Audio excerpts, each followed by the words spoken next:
time we are going to talk about reversing valve. As you know, the reversing valve is one of the most important elements for the heat pump cycle.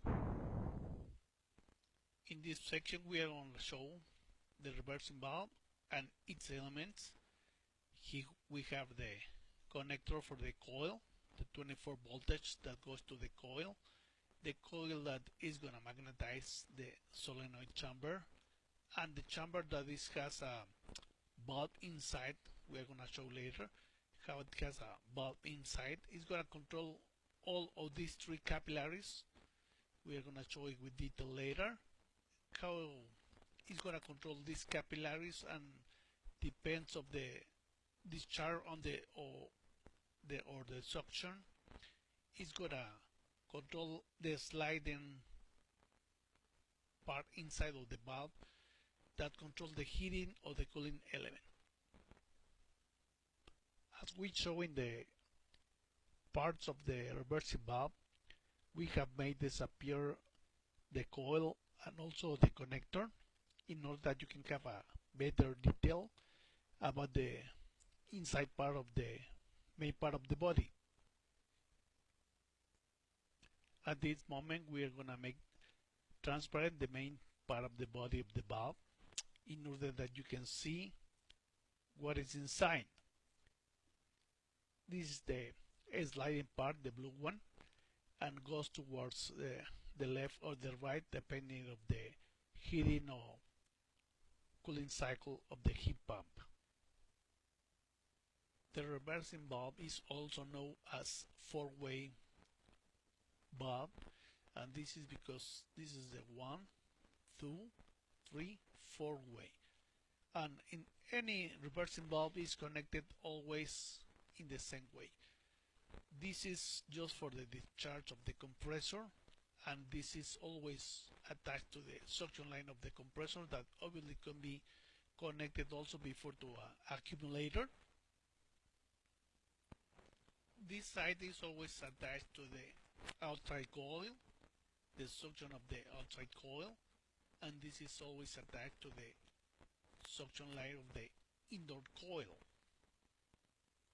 In this view you can appreciate better how the sliding part and the internal loop works inside the reversing valve. Remember that this tube is always attached to the suction line of the compressor.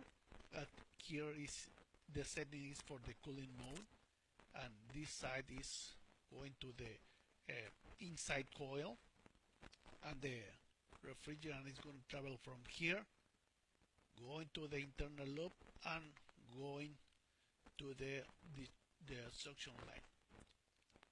Now let's see what happens if we change the reversing valve to the heating mode. The suction line is still the same attached to the compressor, but now we are going to the outside coil, suction the refrigerant from the outside coil inside to this pipe, going to this loop and to the suction line of the compressor. As you can see internally, the body of the valve, we are going to explain how the discharge line of the compressor works. So the refrigerant starts traveling from here always in this pipe. This is always attached to the discharge line of the compressor, and here in this sliding part has a big holes here and other hole here that start filling out the body of the reversing valve and goes to the, in this case the setting is for cooling, is gonna discharge to the outside coil. But if we replace this or we move from cooling to heating, so now the discharge line, the refrigerant goes to this area, start filling up for these two holes the whole body of the valve, but goes to the inside coil. So now let's explain about the capillary tubes that they allow to the pressure of the refrigerant to move the sliding part of the reversing valve. So we can see here how is inside the body. Here is also inside the body of the reversing valve, and also is inside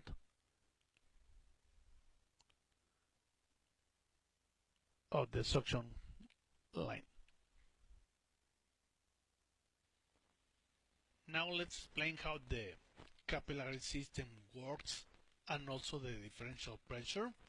So here the setting is for the reversing valve. The sliding part is setting for the cooling mode.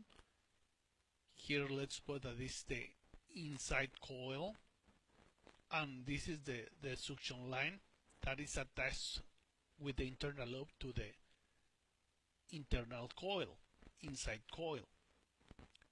The discharge line goes from here at the bottom, and remember that we have a opening here, these holes, so the discharge line can go to the outside coil, that is the condenser. Now let's explain about the capillary system, how it works with the differential pressure. And let's see here the valve inside the solenoid chamber is blocking the left capillary. That means that is pushing the pressure is coming from here, from the discharge line, and obviously start filling up the whole body of the system, and start traveling over here the refrigerant, but start stopping here because the valve is blocking the capillary. So start filling up the pressure over here and start sliding the sliding element, sliding part towards the right side. So let's see how the valves work when we activate the heating mode. In this case the left capillary is blocked, but let's activate the heating mode. So now the left capillary is relieved and the right one is now blocked. So this is gonna start going to the left one, and let's see what happened with the sliding door. Okay, so now the sliding door is moved to the left side, to the heating mode. Now with this final view we can understand better how the four-way valves or the reversing valve works. And remember, this is always connected to the discharge line of the compressor. The refrigerant starts traveling over here, if that is the case, over here, and filling up the body of the reversing valve. This is always attached to the suction line, and this is going to be suction for the outside coil.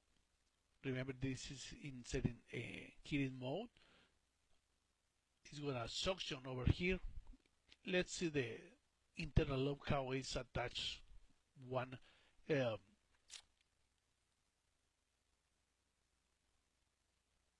coil to other coil, but always to the suction line. Thank you.